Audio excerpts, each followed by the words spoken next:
We're Bash Bros movies, and we've seen a movie recently called What Happened to Monday. I've been watching trailers for the last few months as we were going to see other movies, and the premise seemed interesting only in a way as it pertains to the world that this movie is set in, but as the plot by itself, it seemed very, I don't know, very formulaic, very predictable, and it kind of turned out that it was, even though it had a few twists along the way. But I was more interested in the world that this is going to be set in, and I gotta say I was not surprised. I kind of got what I kind of expected, but other parts, I don't know, it's like the more I watched this movie, the more it reminded me of Children of Men, and to me, these two movies could even go hand in hand in a way. So, like, when you consider the plot, whereas in Children of Men, there is no people just can get pregnant. Here, they are getting not only pregnant, but there's way too many people living here. So, to me, this could very well be a prequel to Children of Men, because they're both great movies in their own. I don't know. You're talking about a movie that's setting kind of dystopian future, if you would. Yeah. In which the overpopulation leads to hunger and crops dying and whatnot, and which leads to the what becomes known as the Child Allocation Act. Yeah. Basically, no family can have more than one kid. And this is set in Britain, just like Children of Men too. So Yeah. like that makes it even more interesting, because all these movies that are made in England, that are set in England, they are usually, even though they involve the entire world, they don't. Like Well, they do, but it's much easier keeping it localized and just give you everything that's happening everywhere else. And it's easier to keep stuff in-house Definitely, because than like jump around the globe. Yeah, I think that takes away from the movie. that was one of the thoughts I had. Like they talking about global hunger, world hunger, overpopulation in the entire world, and they're talking about this Child Allocation Act bringing people together, but never once did they mention how everybody got together. Like how everybody. I don't think they needed to. I think they set up the story I think they nicely should enough. I think they should in The a way, intro, because the intro sets it up nicely enough to give you, because I think they do mention it, where the nations of the world that did come together and they voted on it. yeah, but that was it. Like, Yeah, it's but like how did they overcome their other, problems and issues? Like, was it? I mean, to me, like, it just doesn't For the make. setting of the story, Yeah, exactly. But it doesn't matter. definitely. Like, if you want to go politicize about it, No, then no, yeah, no, there's I'm- so it's much like- gaps in it. No, when you But look at it just realistically. from- oh, yeah. This is like, Yeah. it doesn't make sense. Like, No, in it the real doesn't. world, But this then will not again, happen this is a way. fictional So, yeah. tale. So, I'm just pointing it out. This isn't for like, the movie makes, Yeah. you don't need all that other stuff. No, Like, exactly. they give you but- an intro that tell you what happened, and that led to this, and now this Yeah, is and set. Glenn Close playing a fantastic villain, even though I'm gonna say she's barely in the movie. I mean, she has like, I don't know, few scenes and that's it. But when she's in the movie, like, she's like Oh yeah, she's one the of fact those real villains. villains, like the real. You know she's villain. Like. Yeah, it's like- Nobody needs to tell you, oh yeah, she's gonna be the villain. You know it. But that's as far as the role goes, as far as the role setting, that is, and as far as the plot goes, I like it. I mean, it's like being born in a world, like, I also. So here's the thing, Yeah. the Child Allocation Bureau, whatever it's called, Yeah, basically CAB. their job is to monitor, Cab. their job is to monitor basically, if you will, children population.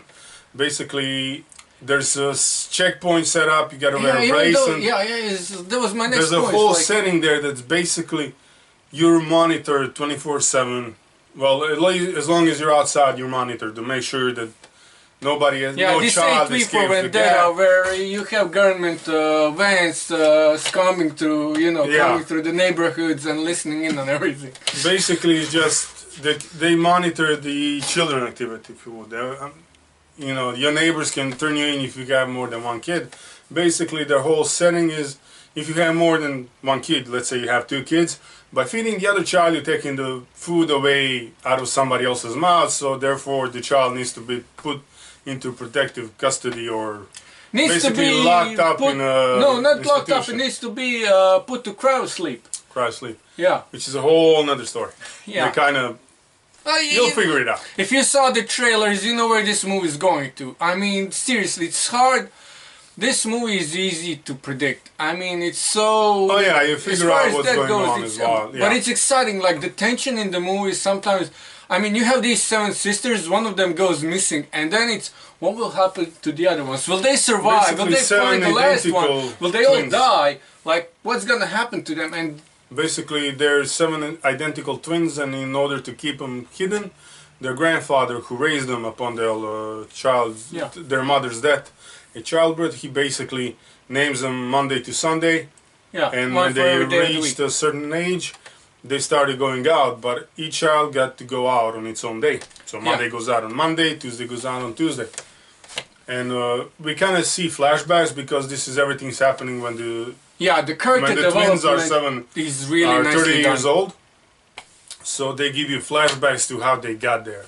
Yeah, and also And like, William Defoe did a great job playing the grandfather. Willem Dafoe. was Kind of wish fantastic. he was there longer, but Yeah, and that was like because at one point he's no longer in the movie. Is like we don't know whether he died a natural death. yeah, whether they don't tell you. But yeah, you kind of figure out at this point, the grandkids are 30 years old. He probably died. They just don't tell you how it happened. Yeah. So that was like, and what is, yeah, that was one of the things other that kind of like bugged me a little bit. Not too much. I mean, it didn't spoil, I mean, it didn't bug me watching the movie. So it was, okay, whatever, he probably died. So. Oh yeah, they don't tell you, but it really doesn't matter that much. But they do really nice job of actually like connecting you emotionally to every one of the characters, and then just once they start missing or you know disappearing and finding them again, it's like you know, it's like you feel sorry once things start happening to them. So without further ado, it's like, what's your rating of the movie? Since you actually looked forward to it more than I did, a little. Actually, like a 20, 21. I liked it. I really did. I liked it actually a lot more than the rating would suggest. Yeah, it's 20 out of 30 is a pretty solid rating. But there isn't anything spectacular to it. No, nothing. Naomi Rapace, or however you pronounce her name, she plays the siblings. Yeah. Listen, yeah. you She's got to playing act 7 out. different characters. Actually 8. If you like, she's playing Monday to Sunday, and then it's Karen Stetman or whatever the last name of the alter ego Yeah. of the 7 sisters is. So it's basically she's playing 8 different characters. And she does a fantastical job. She actually reminds me of Tatiana Maslany, who did the same thing in Orphan Black. Yeah. Basically, listen, you have to act 8 different characters in a single movie and give each one of them their distinguish them from the others, Yeah. and to do such a fantastic job. Yeah, we Because saw. you see it, her whole performance. Yeah, we saw James McAvoy earlier this year in Split. He was playing but he did like 7, 5. 8 different characters. Yeah. So But not for that long a period of time. no, it was more like 3 or yeah. 4. But yeah, I mean, and speaking of Orphan Black, never seen it, but I know sometimes she plays multiple different characters per there's episode. Oh, Not yeah. just Per episode, like you got in like 3 or season. 4 of them to actually play. yeah, So, but yeah, Naomi does a heck of a job. So, definitely. like I said, just there isn't anything extra spectacular to it. It's a nice story. It's very well done. Visually, it's also Definitely. Visually, yeah. like they give you like, okay, they set it up in a dystopian future. It's like 2050 something. Something like that. I yeah. think they say it at some point. 2043 Yeah. or something like that. And just stuff happens, and you get their vibes. Like everything is just a little bit darker. They set it up nicely that you actually, when they tell you it's a dystopian future, you actually see it as such. Yeah. You can see it something that happens 50 years from now, but at the same time you get the vibe that it's okay. Like it's still this world. Some things are different, Yeah, but it's still so here. a few things technology-wise, but other than that, and I mean all the checkpoints and stuff like that. But overall, it's a great movie. I Yeah. really liked it. I concur with your 20 out of 30 rating. That's it for us for this week. We'll bring you more stuff. I hope next week already. If I not, don't know. I didn't check the schedule. I have no idea what's going to But be theaters. I know it's Star Trek and Star Wars and Jumanji come out at some point, but and yeah, Quentin Tarantino hopefully does a Star Trek movie. dude, that's a video in on its dude all for its own. But we'll be bringing you more reviews coming next week, definitely. So subscribe, all that good stuff, and till next time, Bears Bros out.